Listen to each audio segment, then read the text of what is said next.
Hey, what is going on, everybody? So today we're going to be taking a look at macOS High Sierra, and we're going to see what it's like to use it here in 2020.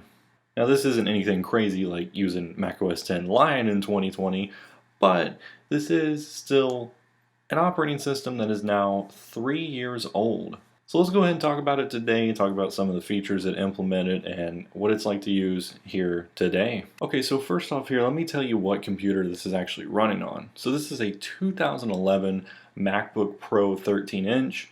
It has the 500 gig hard drive and 8 gigabytes of RAM. And then I believe it has like Intel graphics 3000, something like that. I mean, not very important, but that's what it does have. So basically the base model MacBook Pro that you could buy at the time. And High Sierra is the final macOS release that was able to be installed on this computer.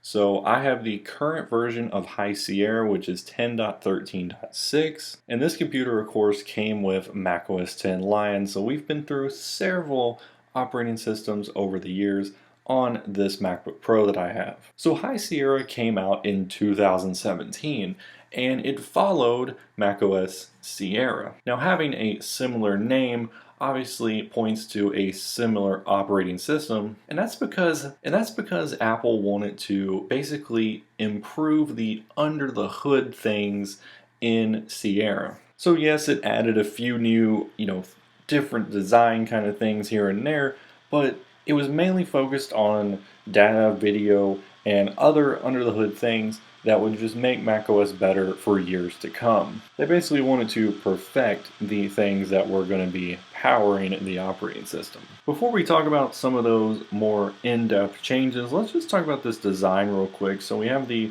very beautiful High Sierra mountains here. Everybody knows Apple has those custom, really good wallpapers for their operating systems. Now, when you're actually taking a look at the design here in 2020, this is a very friendly, familiar design. And that's because most of it is literally what we have in Catalina today. I mean, if you look at the icons here on the dock, I compared all of these with Catalina, and I don't think any of them are different. I mean, they're literally all the same. If you go into your Launchpad, it literally is the same. I mean, all of this stuff is identical design-wise to Catalina today. All the menus, everything like that. So it's a very familiar design here today. But like I said, High Sierra really wasn't focused on design changes. It was focused on improving performance and stability of macOS.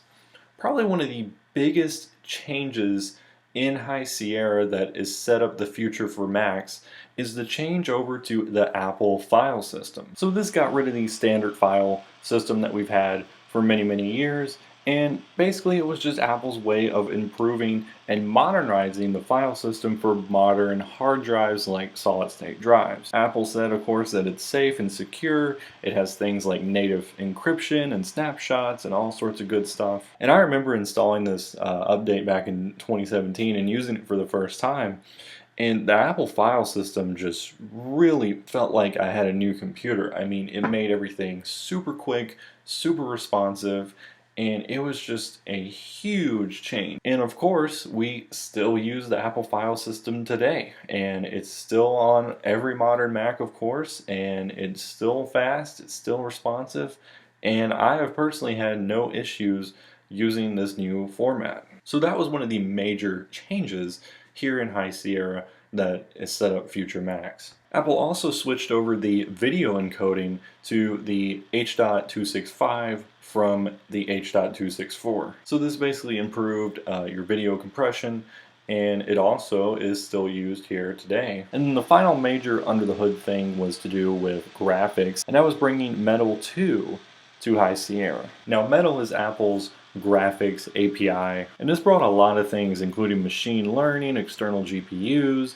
VR, content creation. So again, setting up the Mac for many years to come. So whenever I think about High Sierra personally, I always think data, video, and graphics, because those were the three things that Apple really changed in this update. Now, there's a few other new kind of features that were added.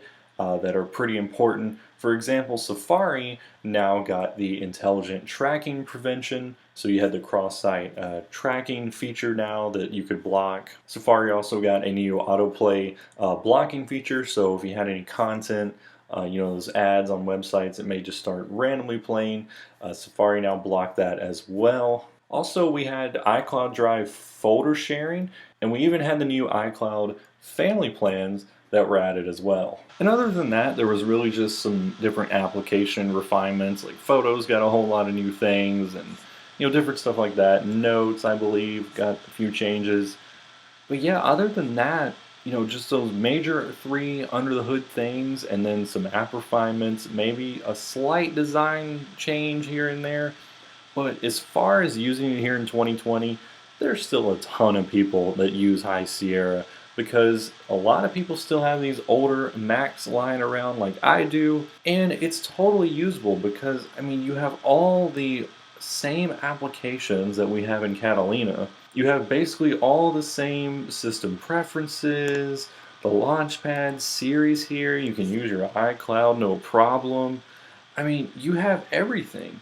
Everything is literally the same. Safari is, it's a pretty good version. Yeah, version 13 here, so there should be no problem with that. You're not going to have any problems with websites or nothing like that. So this is a 3-year-old operating system, but it's totally fine. It's totally usable. You can even go to Apple's website, and I've showed this in a video tutorial that I made about upgrading from Lion to High Sierra, but you could still download a copy of High Sierra from Apple's website. So if you're interested, I'll put the link down below. You can check it out. But yeah, you can still download it. Now the only thing about High Sierra, and what's probably going to cause some people to stop using it here very soon, is security updates are going to be discontinued, or unsupported I guess you should say, in November of 2020. So today is literally October, I believe it's the 3rd, and October just started.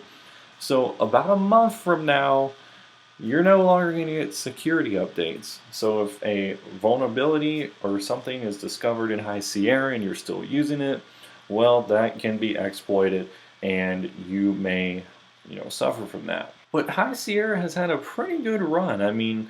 It's made it this long. It's 3 years old. I think it's pretty good, for an Apple operating system at least. But yeah, guys, that's pretty much all I got for you today. Let me know down in the comments, do you still use macOS High Sierra? And if you do, what computer do you use it on? If you like this video, be sure to hit that like button, and then also subscribe to the channel, and if you want to, turn on the bell notification so you never miss a new upload from me. But yeah, guys, that's all I got for you today. Thanks for watching and supporting me as always, and I will catch you all in the next video.